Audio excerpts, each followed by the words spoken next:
ચાલો તો વિદ્યાર્થી મિત્રો, આપણે અત્યારે જોવા જઈ રહ્યા છીએ સ્ફટિકમય ઘન પદાર્થનું વર્ગીકરણ. તો વર્ગીકરણની પહેલા આપણે સ્ફટિકમય ઘન પદાર્થ આપણે જોઈ લીધેલો છે. સ્ફટિકમય ઘન પદાર્થના આપણને ગુણધર્મો હવે ખબર છે. કયા કયા ગુણધર્મો આપણે જોયા હતા? એનો આકાર, એનું ગલન બિંદુ, એની ગલન ઉષ્મા, પછી એની ચિરાડની ગુણધર્મ, પછી બીજું શું જોયું તો આપણે પછી આપણે જોયું હતું એનો સ્વભાવ જોયો હતો. પછી તો કે આપણે જોયું હતું એનું ક્રમ જોયો હતો, બરાબર. ટૂંકા ગાળા અને લાંબા ગાળાના ક્રમ જોયા હતા. તો આવી 6-7 વસ્તુ આપણે જોયેલી હતી. હવે આપણે અગાઉ જોયું કે અસ્ફટિકમય ઘન પદાર્થનો વિસ્તાર નાના ક્રમનો હોય છે. અસ્ફટિકમય ઘન પદાર્થ હોય,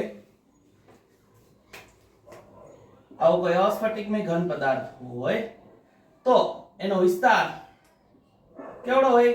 નાનો હોય. કેવો હોય? નાનો હોય.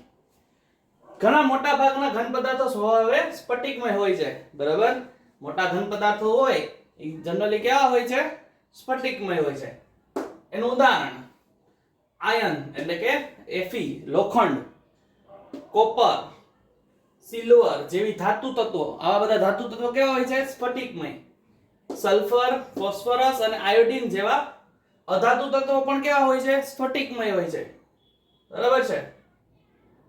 તથા સોડિયમ ક્લોરાઇડ, મીઠું છે, આપણા ઘરે મીઠું આવે જોજો, સ્ફટિકમય હોય. ઝિંક સલ્ફાઇડ અને નેપ્થેલિન જેવા સંયોજનો પણ સ્ફટિકમય ઘન પદાર્થો રચે છે, બરાબર. એટલે એના ઉદાહરણ છે, આપણે યાદ રાખવાના છે.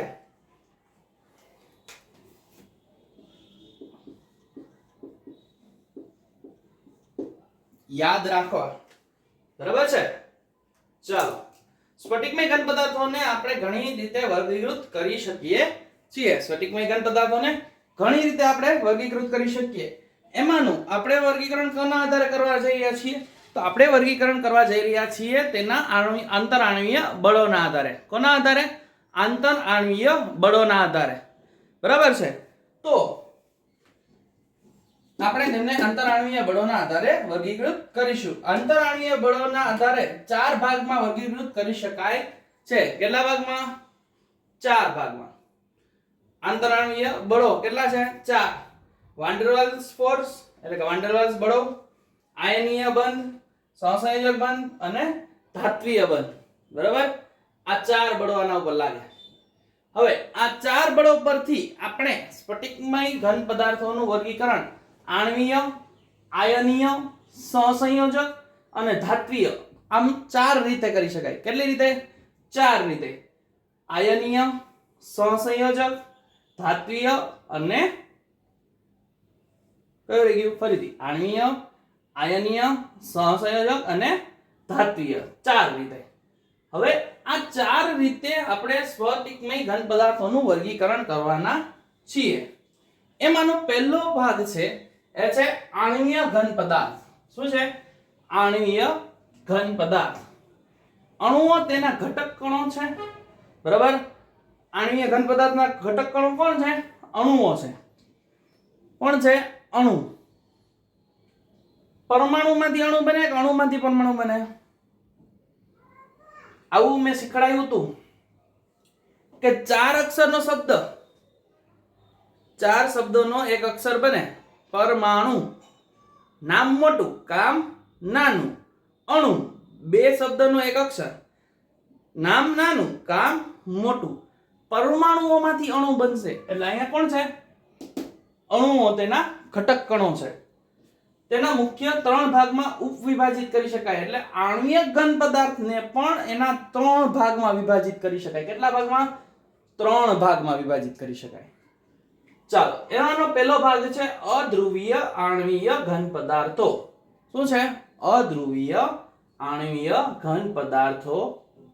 ચાલો, એની અંદર શું છે? તે કાં તો પરમાણુઓ હોય, તે કાં તો પરમાણુઓ ધરાવે છે, બરાબર. કેવા? તો કે હિલિયમ અને આર્ગોન જેવા. કેવા? હિલિયમ અને આર્ગોન જેવા અથવા સહસંયોજક બંધથી જોડાયેલા પરમાણુઓ ધરાવતા હોય છે. H2Cl2 અને I2 હાઇડ્રોજન, ક્લોરીન અને આયોડીન. આ ઘન પદાર્થો લંડન બળોથી જકડાયેલા હોય છે. કેવા બળથી? લંડન બળો. યાદ રાખજો, આ બળનું નામ પૂછાઈ શકે છે. આણ્વીય ઘન પદાર્થો કયા બળોથી જકડાયેલા હોય છે? લંડન બળોથી જકડાયેલા હોય છે. આ ઘન પદાર્થો કેવા હોય છે? પોચા. હવે તમને એવું થતું હશે કે સર ઘન હોય અને પાછું પોચાય હોય, બે કઈ રીતે શક્ય બને? શક્ય બની શકે છે.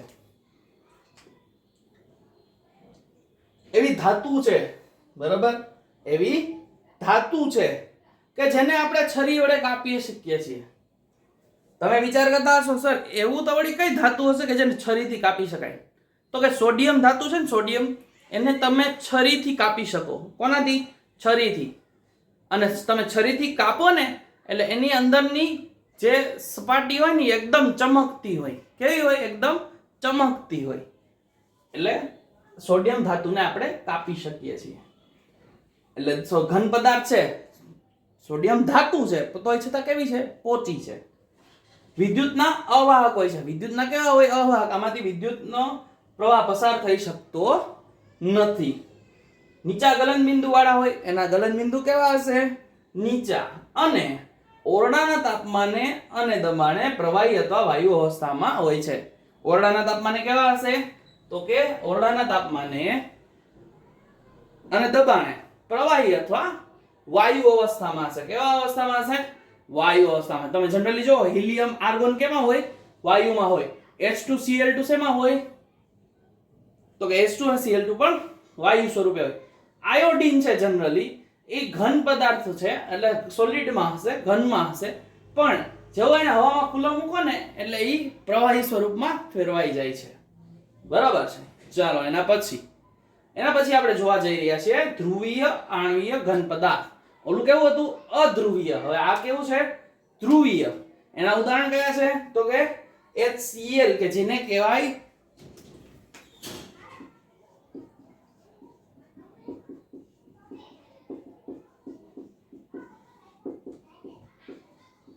હાઇડ્રોક્લોરિક એસિડ અને SO2 સલ્ફર ડાયોક્સાઇડ. શું કહેવાય એને? સલ્ફર ડાયોક્સાઇડ અને હાઇડ્રોક્લોરિક એસિડ જેવા સંયોજન સહસંયોજક બંધથી જકડાયેલા હોય છે. શેનાથી જકડાયેલા હોય છે? સહસંયોજક બંધથી જકડાયેલા હોય છે. ચાલો, આવા ઘન પદાર્થો અણુઓ કરતા વધુ ધ્રુવીય હોય છે. બરાબર. હવે ધ્રુવીય એટલે આપણે હેલો આલ્કેન અને હેલોરીન ની અંદર શીખ્યા હતા. ધ્રુવીય એટલે કે ઇલેક્ટ્રોન ખેંચવાની ક્ષમતા. ઇલેક્ટ્રોન ખેંચવાની ક્ષમતા. તો આ ઘન પદાર્થો અણુઓ કરતા વધુ ધ્રુવીય હોય છે. એટલે એકબીજા પ્રત્યે ઇલેક્ટ્રોન ખેંચવાની તાકાત કેવી હોય? વધારે હશે. આવા ઘન પદાર્થો કેવા હશે? પોચા. આ પણ કેવા છે? પોચા હશે ઘન પદાર્થો. વિદ્યુતના અવાહક હશે. આ પણ વિદ્યુતના કેવા છે? અવાહક. તેમના ગલનબિંદુ આણ્વીય ઘન પદાર્થ કરતા કેવા હશે? ઊંચા હશે. આણ્વીય ઘન અધ્રુવીય આણ્વીય ઘન કરતા ઊંચા હશે. કેવા? આણ્વીય ઘન લખ્યું છે પણ શું આવશે? અધ્રુવીય. અધ્રુવીય ઘન કરતા કેવા હશે? તેના ગલનબિંદુ ઊંચા હશે. તો તેમ છતાં ઓરડાના તાપમાને અને દબાણે પ્રવાહી અથવા વાયુ સ્વરૂપે હશે. કેવા હશે? ઓરડાના તાપમાને અને દબાણે પ્રવાહી અથવા વાયુ સ્વરૂપે હશે. ચાલો, હવે આપણે એનો ત્રીજો ભાગ જોવાનો છે. ત્રીજો ભાગ શું છે? તો કે એનો ત્રીજો ભાગ છે હાઇડ્રોજન બંધ અથવા સહસંયોજક બંધ ધરાવતા અણુઓ અથવા ઘન પદાર્થો. ચાલો જોશું.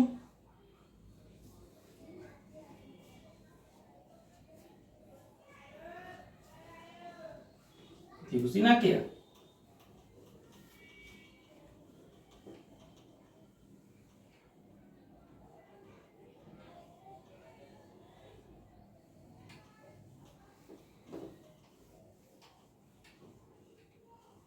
ચાલો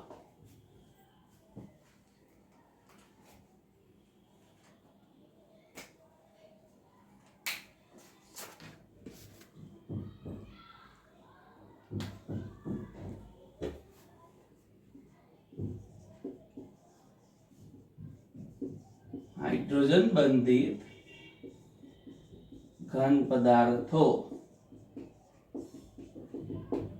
ચાલો હવે હાઇડ્રોજન બંધિત ઘન પદાર્થોની અંદર શું છે તો આપણે જોઈએ એની અંદર પણ શું હશે. એની અંદર તો કે આવા ઘન પદાર્થોના અણુઓ હાઇડ્રોજન અને ફ્લોરિન, ઓક્સિજન અથવા નાઇટ્રોજન પરમાણુ સાથે ધ્રુવીય સહસંયોજક બંધ ધરાવે છે. એટલે કે શું કહે છે તો કે હાઇડ્રોજન અને ફ્લોરિન, નાઇટ્રોજન અને ઓક્સિજન આ બંને વચ્ચે બંધ છે સહસંયોજક, પણ કેવો? ધ્રુવીય. આના ઇલેક્ટ્રોન આ બાજુ ખેંચાયેલા હશે, આના ઇલેક્ટ્રોન આ બાજુ ખેંચાયેલા હશે. બરાબર છે? કેવા હશે? ધ્રુવીય સહસંયોજક બંધથી જોડાયેલા હશે. પછી શું કીધું છે એને તો કે પ્રબળ હાઇડ્રોજન બંધ ધરાવવા અણુઓ વચ્ચે હોય છે. કેવા હોય? પ્રબળ હાઇડ્રોજન બંધ. એટલે કે આને સરળતાથી છૂટા પડી શકાતા નથી. HF છે એની અંદર પ્રબળ હાઇડ્રોજન બંધ હશે. બરફ છે, બરફ કેનો બનેલો હોય? H2O, પાણીમાંથી જ બને. તો પાણી છે એ બરફ સ્વરૂપે હોય તો એ કેવું હોય? ઘન હોય. એટલે ઘન શું કામ થઈ ગયું હોય તો કે એને વચ્ચેનો આંતરાણ્વીય બળ કેવું થઈ ગયું હોય? મજબૂત થઈ ગયું હોય. શું કામ મજબૂત થઈ ગયું હોય? કારણ કે એની અંદરનું તાપમાન કેવું હોય? ઓછું હોય, નીચું હોય. કેવું હોય? નીચું હોય. નીચું હોવાને કારણે શું થાય તો કે એની ગલન ઉષ્મા કેવી થઈ જાય? ઓછી થઈ જાય. અથવા ગલન ઉષ્મા કેવી થઈ જાય? ઓછી થઈ જાય. જેના લીધે શું થઈ જાય? ઘન સ્વરૂપે ફેરવાઈ જાય. ચાલો પછી શું કીધું છે તો કે તેઓ વિદ્યુતના કેવા હોય છે? અવાહક. બરફમાંથી ને વિદ્યુત પ્રવાહ પસાર થઈ શકતો નથી. સામાન્ય રીતે ઓરડાના તાપમાને અને દબાણે તેઓ બાષ્પીય પ્રવાહી અથવા પોચા ઘન પદાર્થો હોય છે. તો ઓરડાના તાપમાને આ કેવા હશે? બાષ્પીય પ્રવાહી. એટલે કે એમને વાતાવરણમાં ખુલ્લું રાખો તો શું થાય? ઉડી જાય. અને બીજી વસ્તુ કેવા હોય છે? પોચા ઘન. બધાય કેવા હશે? આણ્વીય ઘન પદાર્થો કેવા હશે? બધા પોચા હશે. પછી એ ધ્રુવીય હોય, અધ્રુવીય હોય કે હાઇડ્રોજન બંધિત હોય, કેવા હશે? પોચા હશે. બરાબર છે વિદ્યાર્થી મિત્રો? તો આપણે આ જોયું આજે સ્ફટિકમય ઘન પદાર્થોનું વર્ગીકરણ અને એનો વર્ગીકરણનો પહેલો ભાગ શું જોયું? આણ્વીય ઘન પદાર્થો. બરાબર છે? હવે નેક્સ્ટ ટાઈમ આપણે જોશું કયું હતું? આયનીય. બરાબર છે? આયનીય. અને પછી જોશું સહસંયોજક, છેલ્લે ધાત્વીય જોશું. બરાબર છે વિદ્યાર્થી મિત્રો? ચાલો તો વિદ્યાર્થી મિત્રો આપણે છેલ્લે ઘન અવસ્થાની અંદર શું જોયું હતું તો કે આણ્વીય ઘન પદાર્થો જોયા હતા. આણ્વીય ઘન પદાર્થોની અંદર શું જોયું હતું તો કે આણ્વીય ઘન પદાર્થો કેવા હોય તો કે એક તો કેવા હોય? એના ઘટક કણો પરમાણુ હોય અથવા અણુ હોય. બરાબર? પછી તો કે એના એને કેટલા ભાગમાં વિભાજિત કરવામાં આવતું હતું? 3 ઉપવિભાજિત હતા. પહેલું તો કે અધ્રુવીય, પછી બીજું ધ્રુવીય અને ત્રીજું હાઇડ્રોજન બંધિત. બરાબર છે? ચાલો એના પછી હવે આયનીય ઘન પદાર્થો આપણે જોવાના છીએ. બીજો ભાગ શેનો તો કે સ્ફટિકમય ઘન પદાર્થોનું વર્ગીકરણ આપણે જોયું હતું. એ સ્ફટિકમય ઘન પદાર્થોના વર્ગીકરણમાં પહેલું આપણે જોયું હતું આણ્વીય. હવે જોવાનું છે આયનીય. તો આયનીય ઘન પદાર્થોના ઘટક કણો કોણ હોય છે? આયનો હોય છે. કોણ હોય છે? આયનો હોય છે. આવા ઘન પ્રબળ કુલંબિક બળોથી બંધિત ઘન ધન આયનો અને ઋણ આયનોનો ત્રિપરિમાણીય ગોઠવણ છે. શું કહે છે સમજીએ. પહેલો પોઈન્ટ એને શું કીધો તો કે પહેલી વાત, જેમ આણ્વીય ઘન પદાર્થોની અંદર એનું ઘટક કણ કોણ હતું? પરમાણુ. એમ આમાં કોણ છે તો કે પહેલી વાત એના ઘટક કણ આયન છે. કોના? આયનીય ઘન પદાર્થોના ઘટક કણ કોણ છે? આયનીય. બીજી વસ્તુ, આવા ઘન કેવા બળથી બંધિત હોય છે? કુલંબિક બળ. કેવું બળ? કુલંબિક. ઓલામાં કેવું હતું? લંડન. આમાં કેવું છે? કુલંબિક. કયું છે? કુલંબિક બળ. પછી એની અંદર બંધિત કોણ હોય તો કે ધન આયનો અને ઋણ આયનો. હવે આયનીય છે, બરાબર? આયનીય એટલે એક ટાઈપના આયનો. તો આયનો બે પ્રકારના હોય, ધન આયન અને ઋણ આયન. તો એ ધન આયન અને ઋણ આયનની ત્રિપરિમાણીય એટલે કે 3D ત્રિપરિમાણીય ગોઠવણ હોય છે. બરાબર, ત્રિપરિમાણીય શું હોય છે? એની ગોઠવણ હોય છે, અને એ ગોઠવણથી એક આખું ઘન પદાર્થ રચાય છે. બરાબર, ઘન પદાર્થ એક રચાયેલો હોય, બરાબર, તો એની અંદર એની ગોઠવણ તો થયેલી હોય ને આયનોની, એ આયનોની ત્રિપરિમાણીય ગોઠવણથી રચાય છે. ચાલો, આવા ઘન પદાર્થો સ્વભાવે કેવા હોય છે? સખત. બરાબર, સખત અને બરડ હોય છે. બરડ એટલે કે જલ્દીથી તૂટી જાય એવા. બરાબર, તેમના ઊંચા ઉત્કલન બિંદુ અને ગલન બિંદુ હોય છે. એના ગલન બિંદુ અને ઉત્કલન બિંદુ કેવા હોય છે? ઊંચા હોય છે. જ્યારે આણ્વીયમાં શું હતું? એક તો એ કેવા હતા? પોચા હતા. એ કેવા ઘન હતા? પોચા. અને એના ઉત્કલન બિંદુ કેવા હતા? ગલન બિંદુ ઓછા હતા. ચાલો, એના પછી તેમના આયનોની હેરફેર માટે મુક્ત હોતા નથી. બરાબર, આયનો એની અંદર મુક્ત રીતે હેરફેર કરી શકતા નથી. એની અંદર હેરફેર કરી શકતા નથી. તેથી તેઓ ઘન અવસ્થામાં વિદ્યુતના કેવા હોય છે? અવાહક. ઘન અવસ્થા એટલે કે ઘન એકદમ મજબૂત ઘન હોય ત્યારે એ કેવા હોય? વિદ્યુતના અવાહક. પણ જેવા એને આપણે પ્રવાહીમાં ફેરવીએ, એને ગરમ કરી અને પ્રવાહી સ્વરૂપે આવે ત્યારે એની અંદર આયનોની હેરફેર થઈ શકે છે. અથવા એ ઘન પદાર્થને આપણે ઘન અવસ્થામાં હોય ત્યારે જ્યારે એને પાણીમાં ઓગાળીએ અને એ પાણીમાં ઓગળે ત્યારે એની અંદર આયનોની હેરફેર થાય છે અને એ વિદ્યુતનું વહન કરી શકે છે. શું કરી શકે? વિદ્યુતનું વહન કરી શકે છે. તો આ છે આયનીય ઘન પદાર્થો. પહેલો પોઈન્ટ શું હતો? તો કે ઘટક કણો કોણ હોય? આયનો. પછી બીજું તો કે એની અંદર શું હોય? કુલંબિક ફોર્સ, કુલંબિક બળ હોય. કેવું હોય? કુલંબિક બળ. પછી તો કે ધન આયન અને ઋણ આયનની ત્રિપરિમાણીય ગોઠવણ હોય. શું હોય? ત્રિપરિમાણીય ગોઠવણ. ચોથું શું હતું? તો કે સખત અને બરડ હોય. કેવા હોય? સખત અને બરડ. અને એના ઉત્કલન બિંદુ ગલન બિંદુ કેવા હોય? ઊંચા હશે. કેવા હશે? ઊંચા. એના પછીનો પોઈન્ટ શું હતો? તો કે એમની અંદર આયનીય ઘન પદાર્થોની અંદર આયનોની હેરફેર થઈ શકતી નથી. પણ જ્યારે એને પ્રવાહી સ્વરૂપે ફેરવવામાં આવે અથવા પાણીમાં ઓગાળવામાં આવે ત્યારે એમાં આયનોની હેરફેર થાય છે અને એને લીધે વિદ્યુતનું વહન થઈ શકે છે. એટલે ઘન અવસ્થામાં હોય ત્યારે શું હોય? વિદ્યુતના અવાહક. જ્યારે પ્રવાહી સ્વરૂપે હોય ત્યારે વિદ્યુતના વાહક બને છે. ચાલો, એના પછી ધાત્વીય ઘન પદાર્થો. શું છે? ધાત્વીય ઘન પદાર્થ આપણો ત્રીજો ભાગ. તો ધાતુઓ ઘન આયનોને ક્રમબદ્ધ સમૂહ છે. બરાબર, ધાતુઓમાં મુખ્યત્વે શું હોય? તો કે ધન આયન હશે બધા. બરાબર, ધન આયનનો ક્રમબદ્ધ સમૂહ છે અને તેઓ મુક્ત ઇલેક્ટ્રોનના સમુદ્ર સાથે જકળાયેલા હોય છે. હવે ધન આયન ધાતુ હોય, એ ધન આયન હોય તો એમાં ઇલેક્ટ્રોન તો છૂટા પડેલા હશે ને. એ ઇલેક્ટ્રોનનો એક સમુદ્ર હોય અને એ સમુદ્રથી જકળાયેલા હોય. શું હોય? એ ઇલેક્ટ્રોન મુક્ત ઇલેક્ટ્રોનના સમુદ્રથી જકળાયેલા હોય છે. આ ઇલેક્ટ્રોન અતિ ગતિશીલ અને સમગ્ર સ્ફટિકમાં વિસ્તરાયેલ હોય છે. બરાબર, શું હોય? એ જે મુક્ત ઇલેક્ટ્રોન હોય એ આખા સ્ફટિકની અંદર ફરતા હોય. શું હોય? આખા સ્ફટિકની અંદર ફરતા હશે. ધાતુનો દરેક પરમાણુ એક અથવા બે મુક્ત ઇલેક્ટ્રોન આપે છે. બરાબર, એક ધાતુ, કોઈ પણ એક ધાતુનો અણુ એક અથવા બે ઇલેક્ટ્રોન આપે. વિચાર કરો, એક ધાતુનો મોટો બધો ટુકડો હોય તેની અંદર કેટલા ઇલેક્ટ્રોન છૂટા પડેલા હશે. આ ઇલેક્ટ્રોન ધાતુને ઊંચી વિદ્યુત અને ઉષ્મીય વાહકતા માટે જવાબદાર છે. એ જે મુક્ત ઇલેક્ટ્રોન છે, જે સમુદ્ર, એ શું કરશે? તો કે એ ઉષ્મા અને વિદ્યુતનું વહન કરશે. શું કરશે? ઉષ્મા અને વિદ્યુતનું વહન કરશે.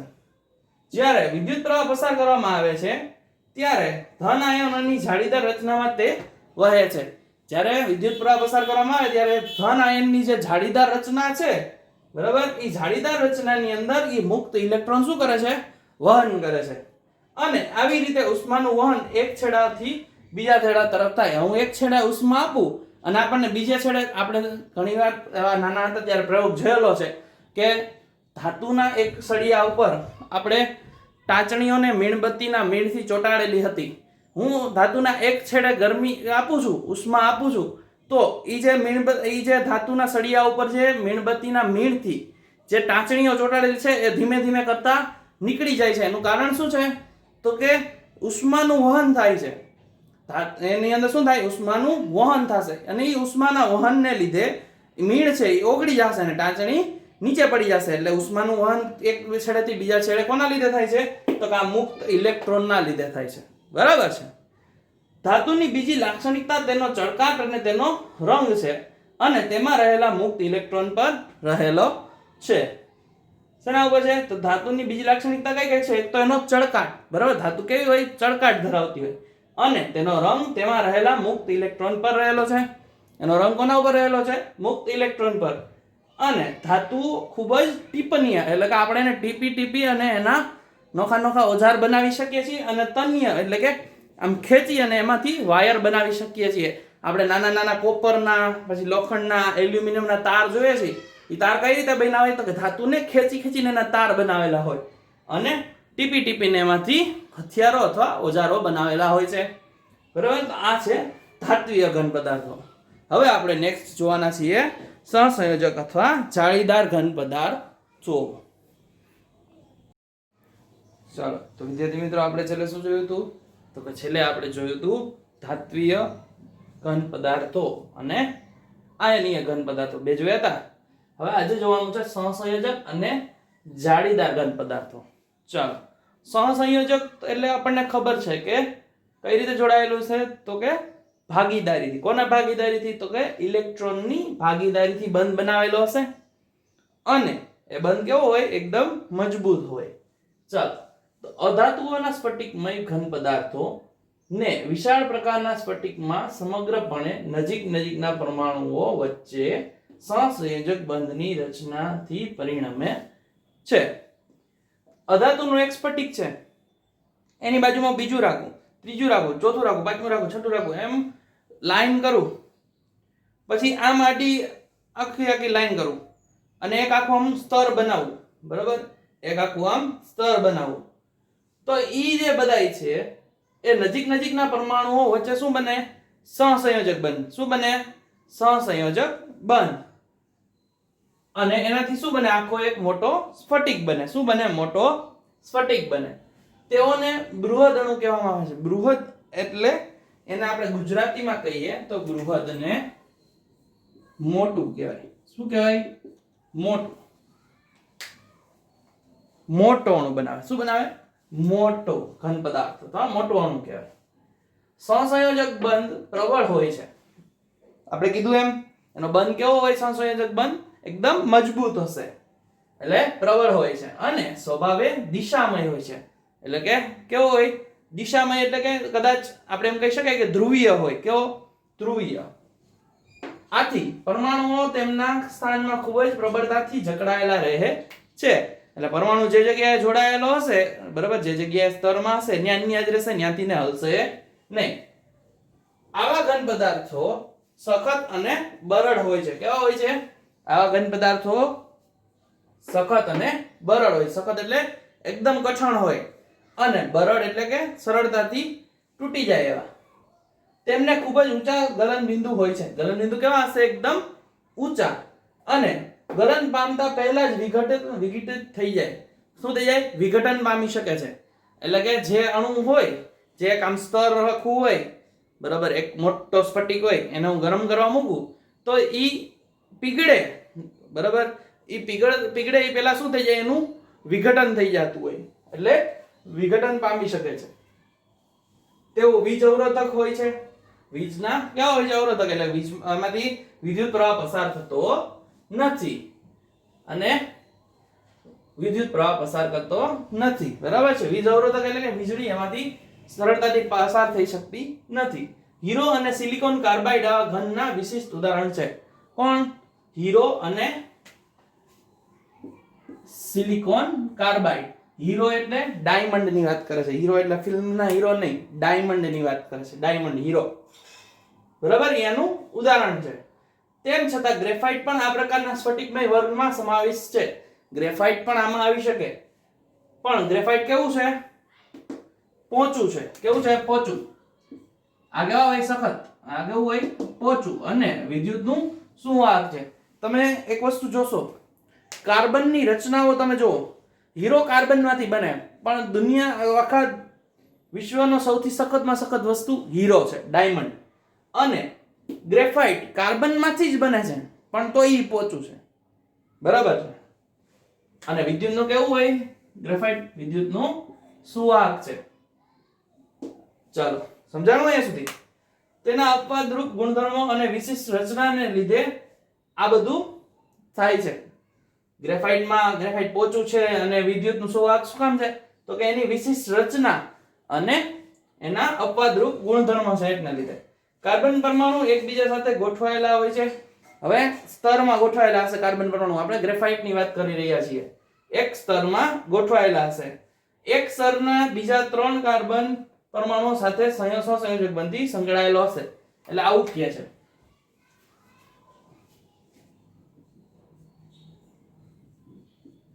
આ એક કાર્બન હોય, આ બીજો કાર્બન, આ ત્રીજો કાર્બન, તો અહીંયા પાછો આની હારે જોડાયેલો છે. એટલે આવી રીતે એકબીજા સાથે જોડાયેલા હોય. બરાબર છે. કાર્બનની ચોથી સંયોજકતા ખાલી હોય છે. એમાં કાર્બનની ચોથી સંયોજકતા કેવી હશે? ખાલી હશે. એ ખાલી સંયોજકતાનું કામ શું? તો કે ઈ ઇલેક્ટ્રોન મુક્ત રહે અને ઈ મુક્ત ઇલેક્ટ્રોન શું કરી શકે? વિદ્યુત પ્રવાહનું શું કરી શકે? વહન કરી શકે. બરાબર? એટલે એની ખાલી રહેવાની સંયોજકતા ખાલી રહેવાનું કારણ શું છે? તો કે એ ઇલેક્ટ્રોન મુક્ત રહી શકે અને વિદ્યુતનું સુવાહક બને છે. બરાબર છે. કાર્બનનું એક સ્તર બીજા સ્તર ઉપર સરકી શકે છે, જેના લીધે ગ્રેફાઇટ કેવું બને? પોચું બને. એકબીજા ઉપર આમ સરકી શકતા હોય એટલે ગ્રેફાઇટ કેવું થઈ જાય? પોચું અને સારું ઊંજણ બને છે. કેવું બને છે? સારું ઊંજણ બને છે. તો આ છે આપણું સહસંયોજક અને જાળીદાર ઘન પદાર્થો. બરાબર છે. આ આપણે 4 પ્રકાર જોઈ લીધા. સ્ફટિકનું વર્ગીકરણ આપણે જોયું હતું આંતરાણુય બળોના કારણે. બરાબર? આંતરાણુય બળોના લીધે 4 પ્રકાર પડ્યા હતા. પહેલું હતું આણ્વિયક, બીજું હતું આયનિક, ત્રીજું હતું ધાત્વિય અને ચોથું છે સહસંયોજક અને જાળીદાર ઘન પદાર્થો. બરાબર છે વિદ્યાર્થી મિત્રો? ચલો તો વિદ્યાર્થી મિત્રો, હવે આપણે ઘન અવસ્થાની અંદર છેલ્લે જે સ્ફટિકનું વર્ગીકરણ જોયું. બરાબર? સ્ફટિકમય ઘન પદાર્થોનું વર્ગીકરણ જોયું. કોના આધારે જોયું હતું? તો કે આંતરાણ્વીય બળોના આધારે. કયા 4 વર્ગીકરણ જોયા હતા? પહેલું જોયું હતું એની અંદર આણ્વીય, બીજું આયનિક, ત્રીજું ધાત્વિય અને ચોથું સહસંયોજક અને જાળીદાર ઘન પદાર્થો. હવે એનું એક આપણે જેટલું જે ભણ્યા છીએ એની અંદરની જેટલું જે થિયરી પોર્શન ભણ્યા કે જે લખાણમાં બધું આપ્યું તો એને એક આપણે ટેબલ સ્વરૂપે જોવા જઈ રહ્યા છીએ. બરાબર? તમે જોઈ રહ્યા છો કે આ બોર્ડની ઉપર મેં અહીંયા ઘન પદાર્થો, એની નીચે આણ્વીય, આણ્વીયમાં અધ્રુવીય, ધ્રુવીય, હાઇડ્રોજન બંધિત, આયનીય, ધાત્વિય અને સહસંયોજક એટલું લખેલું છે. પછી એમાંના ઘટક કણો કોણ હતા? બંધન અને આકર્ષણ બળ કોણ છે? એના ઉદાહરણ, એનો ભૌતિક સ્વભાવ કેવો હોય, વિદ્યુત વાહકતા અને ગલન બિંદુ. આટલી વસ્તુ આપણે જોવાના છે. એની જે લખાણની અંદર બધું હતું એને આપણે આ ટેબલ સ્વરૂપે જોવા જઈ રહ્યા છીએ. એનું કારણ શું છે? તો કે તમે જો ટેબલ સ્વરૂપે જોશો તો તમને આને યાદ રાખશો તો તમને આની અંદરથી જે વૈકલ્પિક પ્રશ્ન પૂછાતા હોય એની અંદર તમે આને સરળતાથી સમજી શકશો. બરાબર છે? ચાલો તો આપણે જોઈએ પહેલા આણ્વીય ઘન પદાર્થો. આણ્વીય ઘન પદાર્થોમાં પહેલા આવશે અધ્રુવીય. અધ્રુવીય માટે ઘટક કણો કોણ હતા? તો આ ત્રણેય માટે ઘટક કણો અણુઓ છે. કોણ છે? અણુઓ. બરાબર છે? પછી તો કે એમાં બંધન અથવા આકર્ષણ બળ કયા કયા હોય? તો કે પહેલાની અંદર આવશે લંડન બળ. બરાબર? લંડન બળોથી જકડાયેલા હોય. ધ્રુવીય છે તો કે દ્વિધ્રુવીય,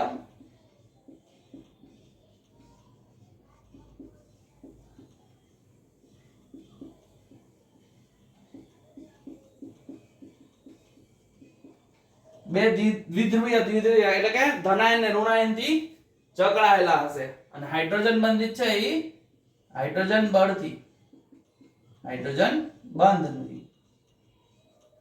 બરાબર છે? હવે એના ઉદાહરણ જોઈએ. ઉદાહરણમાં પહેલા જોઈએ આપણે આણ્વિયક પણ અધ્રુવીય આણ્વિયક. એમાં જોઈએ આપણે જોશું હાઇડ્રોજન અને આયોડીન. બરાબર છે. ધાતુની ધ્રુવીયની અંદર આપણે જોશું HCl અને SO2. બરાબર છે. અને હાઇડ્રોજન બંધિતમાં આવશે H2O, પણ કોણ? બરફ. કોણ? બરફ. ચાલો હવે એનો ભૌતિક સ્વભાવ જોઈએ. તો ભૌતિક સ્વભાવ એટલે કે કેવા હોય, ઘન હોય કે વાયુ હોય, મૃદુ હોય, પોચા હોય, એ જોશું આપણે. ચાલો તો આ છે એ મૃદુ હશે, આ પણ મૃદુ હશે, જ્યારે આ કેવા હશે? ઘન હશે. બરફ કેવો હોય? ઘન હોય. ચાલો વિદ્યુતના, તો કે આ પણ અવાહક, આ પણ અવાહક અને આ પણ અવાહક. ચાલો હવે એના શું જોવાનું છે? ગલન બિંદુ. તો આનું સૌથી નીચું, પછી અધ્રુવીય કરતા ઊંચું. આનું કેવું હશે? અધ્રુવીય કરતા પાછું ઊંચું હશે. બરાબર છે. અને આનું પણ આપણે આવું યાદ રાખીએ છીએ અત્યારે. આને કહી દઈશું ઘણું નીચું, પછી આ નીચું અને આ પણ નીચું, એટલે કે ઓછા હશે. કેવા હશે? ઓછા હશે. તો આ વાત થઈ આપણી અધ્રુવીય આણ્વિક ઘન પદાર્થ, ધ્રુવીય આણ્વિક ઘન પદાર્થ અને હાઇડ્રોજન બંધિત આણ્વિક ઘન પદાર્થની વાત. આટલું તમે યાદ રાખી લ્યો તો તમને એની થિયરી લખતા આવડે. કઈ રીતે? જો અધ્રુવીય, પહેલા આપણે વાત કરી આણ્વિક ઘન પદાર્થમાં ઘટક કણો અણુઓ હોય છે. બરાબર છે. એને 3 વિભાગમાં ઉપવિભાજિત કરી શકાય છે. ચાલો એમાં પહેલું અધ્રુવીય. અધ્રુવીયના ઘટક કણો પણ અણુઓ છે. બરાબર છે. પછી તો કે એમાં ફોર્સ બળ કયું હોય? તો કે લંડન બળોથી જકડાયેલા હોય. એનું ઉદાહરણ શું છે? તો કે H2 અને I2 છે. સ્વભાવે કેવા હોય? તો કે મૃદુ હોય. વિદ્યુતના કેવા હોય? તો કે અવાહક હોય. અને એનું ગલન બિંદુ કેવું હોય? ઘણું નીચું હોય. આટલું લખો તો 4 લાઈન થઈ જાય. પછી એવી રીતે ધ્રુવીયનું લખવાનું, એવી રીતે હાઇડ્રોજન બંધિતનું લખવાનું. સમજાય? ચાલો એના પછી જોઈએ આયનીય. આયનીયની અંદર ઘટક કણો કોણ હશે? આયનો હશે. કોણ હશે? આયનો. ચાલો પછી કયા બળથી જોડાયેલું હોય છે એ? તો કે કુલંબિક બળ અથવા સ્થિર વિદ્યુત બળથી. શેનાથી? સ્થિર વિદ્યુત બળથી. ચાલો હવે એના ઉદાહરણ જોશું. તો કે આની અંદર NaCl એક યાદ રાખીએ આપણે, જે આપણને સરળતાથી યાદ રહી જાય. ચાલો હવે આયનીય છે ઘન પદાર્થ હોય એ કેવા હશે? તો કે સખત હોય. કેવા હશે? અહીંયા આપણે ઘનની જગ્યાએ, બરફમાં ઘનની જગ્યાએ આપણે સખત લખીએ. આ કેવા હશે? સખત પણ હારે હારે બરડ પણ. બરાબર છે. આયનીય ઘન પદાર્થો વિદ્યુતના કેવા હશે? વિદ્યુતના અવાહક હશે. ક્યારે? ઘન અવસ્થામાં વિદ્યુતના અવાહક, પ્રવાહી અવસ્થામાં વિદ્યુતના સુવાહક. બરાબર છે. ચાલો અને એના ગલન બિંદુ કેવા હશે? ઊંચા. કેવા હશે? ઊંચા. બરાબર છે. ચાલો ધાત્વીયની વાત કરી. ધાત્વીય, તો ધાત્વીયની અંદર ઘટક કણો કોણ હશે? તો કે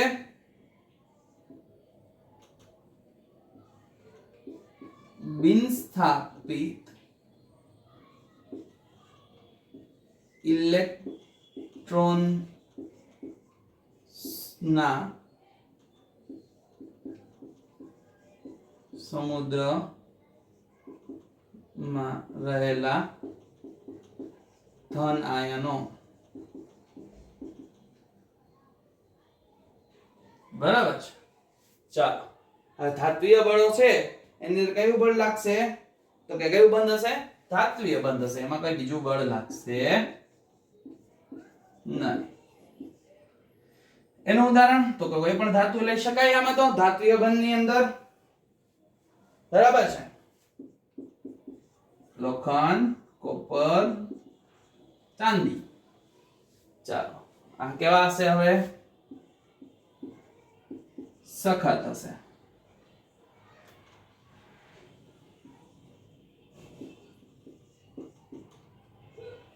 ચાલો, એના પછી વિદ્યુત વાહકતા તો કે ઘન અવસ્થામાં તથા પીગળિત અવસ્થામાં વાહક છે. એટલે આને આપણે ડાયરેક્ટ લખી શકાય સુવાહક ગલનબિંદુ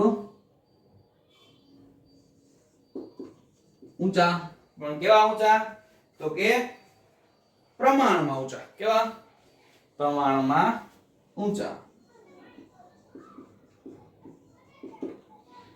બરાબર છે. ચાલો, અને હવે છેલ્લે સહસંયોજક અને જાળીદાર ઘન પદાર્થો. તો એની અંદર કયું ઘટક કણ હશે? તો કે એની અંદર ઘટક કણમાં હશે પરમાણુઓ. કોણ હશે? પરમાણુઓ. પાછી બંધન કેવું હોય? સહસંયોજક બંધન.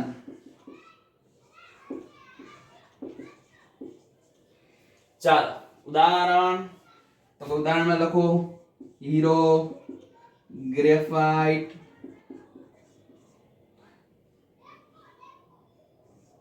Silicon carbide. હીરો છે એ સખતમાં આવે, ગ્રેફાઇટ છે એ મૃદુમાં આવે, હીરો છે એ અવાહક છે જ્યારે ગ્રેફાઇટ છે એ વાહક છે. ગલનબિંદુ ખૂબ જ ઊંચા. ક્યાં હશે? ખૂબ જ ઊંચા, બરાબર છે. ચાલો, તો આ વાત થઈ આપણે ઘન અવસ્થામાં સ્ફટિકમય ઘન પદાર્થનું વર્ગીકરણ કોના આધારે? તો કે આંતરાણ્વીય બળોના આધારે, બરાબર છે. ચાલો, તો હવે નેક્સ્ટ લેક્ચર ની અંદર આપણે જોવા જઈ રહ્યા છીએ સ્ફટિક લેટાઇસ અને એકમ કોષો. શું જોશું? સ્ફટિક લેટાઇસ અને એકમ કોષો, બરાબર છે.